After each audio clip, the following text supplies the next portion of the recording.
मैं डॉक्टर चंद्रशेखर चौधरी, मेरे YouTube channel पर आप लोगों का भव्य स्वागत है।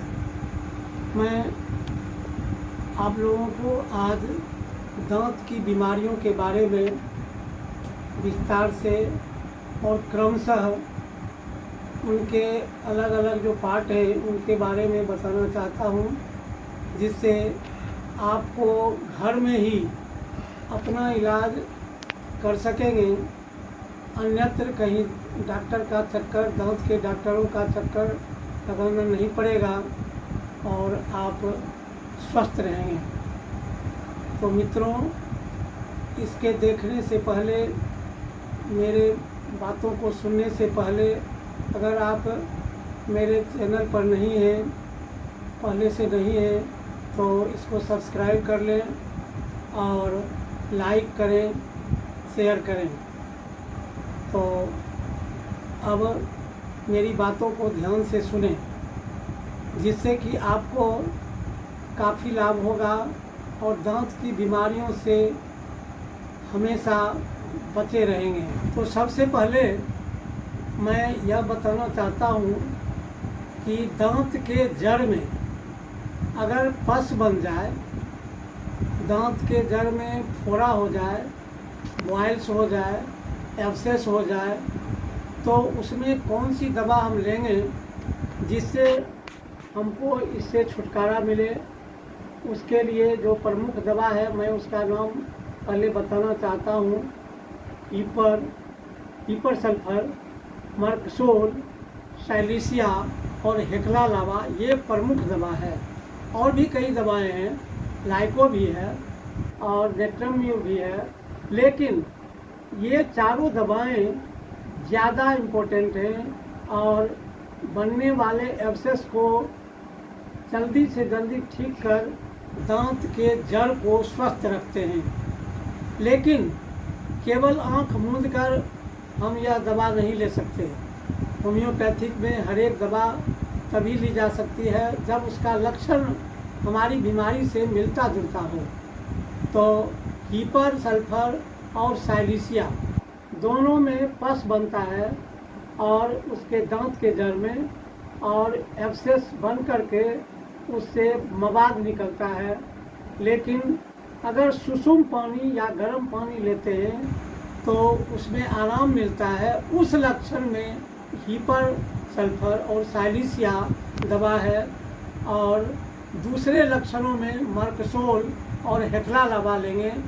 जिससे मर्कसोल का लक्षण है जिसमें गर्म भी लगे और ठंडा भी लगे, गर्म और ठंडा दोनों में एग्रेवेशन हो, बीमारी बढ़े, तो उसमें ये मर्कसोल लेने के बाद काफ़ी लाभ होगा और धीरे धीरे बीमारी छूटेगी और संपूर्ण रूप से आरोग्य हो जाएगी।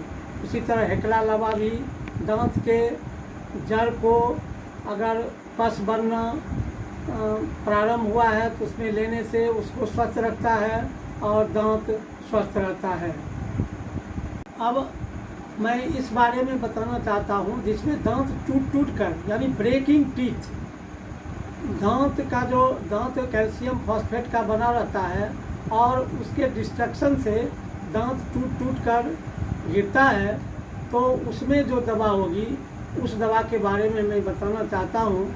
उसकी दवा है lachesis, acid floor, acid sulph, ये सब इसकी प्रमुख दवा है।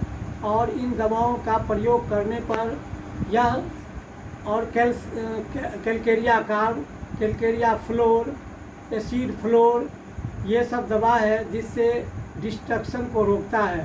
तो उसके दांत के ब्रेकिंग यानी लेकेसिस सबसे पहले उसकी दवा है। उसके बाद एसिड फ्लोर दवा है, एसिड सल्फ दवा है, जिससे दांत के ब्रेकिंग के प्रवृत्ति को, यानी ब्रेकिंग जो होता है, टूट कर गिरने का जो सिलसिला है, वह रुक जाता है और दांत फिर स्वस्थ होने लगता है। यह ध्यान देने की बात है। और इन दवाओं का प्रयोग करने पर हम ज़्यादा जल्दी से जल्दी स्वस्थ होंगे और हमारा दांत स्वस्थ हो जाएगा और हम फिर लगेंगे कि मैं जवानी अवस्था में हूँ। इसके आगे मैं फिर बताना यह चाहता हूँ कि अब pre mature carries of teeth, यानी बच्चा जन्म लेता है, जन्म लेने के बाद 6 महीना के बाद जब दांत निकलना प्रारंभ होता है तो उसी अवस्था में दांत निकलते ही दांत का क्षय होना शुरू हो जाता है, यानी दांत खाने लगता है। तो उस अवस्था में क्रियोजोट, एसिड फ्लोर और स्टेफी दवा है। इन दवाओं का प्रयोग करने के बाद वह जल्दी क्षय होने की प्रवृत्ति रुक जाती है।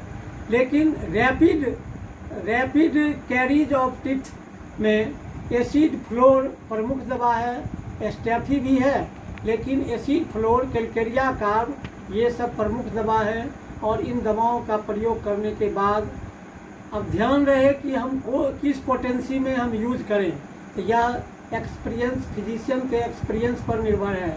फिजिशियन का जो एक्सपीरियंस कितने दिनों का है वह समझ चुका है कि ये पोटेंसी देने पर ज़्यादा लाभ होगा। लेकिन दवा का सिलेक्शन ऑफ पोटेंसी तब होता है जब वह कितना सेंसिटिव है, कितना वह बच्चा या बड़ा आदमी कितना सेंसिटिविटी है उसमें, उसके आधार पर पोटेंसी का निर्धारण होता है। हाई पोटेंसी हम ज़्यादा सेंसिटिव व्यक्ति को देंगे और वह ज़्यादा लाभ करेगा। उसी तरह जो गूंगा है, बहरा है, बूढ़ा है, उनको लो पोटेंसी दिया जाता है और तब जाकर दवा काम करती है। तो मैं आगे फिर कुछ दांत के रोगों के बारे में बताकर फिर अगले एपिसोड में, अगले पार्ट में इसके बारे में बताऊंगा। दांत का जड़ यानी रूट ऑफ टीथ अगर कैरीज हो गया है, खा गया है, वहाँ गड्ढा पड़ गया है, तो सिफिलिनम, एसिड फ्लूर, मेजेरियम, थूजा ये दवाएं बहुत कारगर हैं। और इन दवाओं का प्रयोग करने पर सिम्टम्स के अनुसार लक्षणों का मिलान करके देने के बाद वह काफ़ी फायदा होता है और वह जो क्षय होना है वह कैरीज होने की प्रवृत्ति घट जाती है। तो प्री मैच्योर कैरीज में जब दांत झड़ने लगता है, दांत खाने लगता है, तो हम देखते हैं कि उसमें बच्चों के प्री मैच्योर एज में ही तो उसमें एसिड फ्लोर, स्टेफी और ये कैलकेरिया कार्ब ये प्रमुख दवा है। और क्रियोजोट, स्टेफी, एसिड फ्लोर ये सब प्री मैच्योर एज में कैरीज की दवा है। इन बातों का ध्यान रखना बहुत ज़रूरी है और इस बात को लेकर के हम जब दवा देंगे लक्षणों को मिलाकर तो काफ़ी लाभ होगा और बीमारी रुक जाएगी।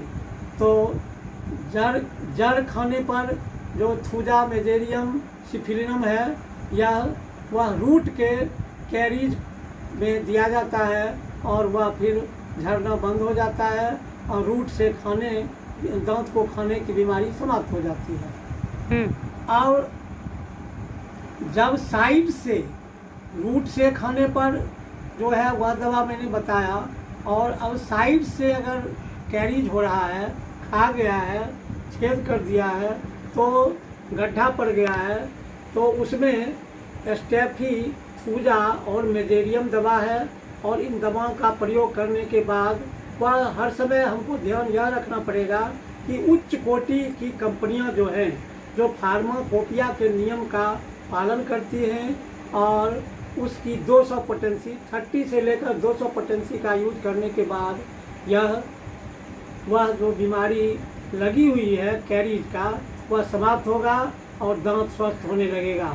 तो मित्रों, मैं दांत के इन छोटे छोटे बीमारियों के बारे में बताया हूँ और आगे फिर दांत के दर्द और दूसरे लक्षणों के बारे में बताऊँगा। आज इतना ही। तो मित्रों, आपको मैं यह कहना चाहता हूँ कि जो भी किसी प्रकार का आपका प्रश्न हो तो इस संबंध में तो कमेंट करें। कमेंट के बाद अगर कुछ पूछना हो तो वह आगे भी पूछें। इसके आप मेरे चैनल को आप देख रहे हैं तो इसके लिए मैं आपको धन्यवाद देता हूं और आगे भी देखते रहेंगे। इसका मैं प्रयास करूंगा कि मैं अच्छी तरह बताऊं और आप इस बीमारी को कंट्रोल करने में, रोकने में कहीं डॉक्टरों का चक्कर नहीं लगाना पड़े, दांत के डॉक्टरों का, घर में ही दवा का प्रयोग करने पर आप दांत की बीमारी से बचे रहेंगे और स्वस्थ रहेंगे। धन्यवाद।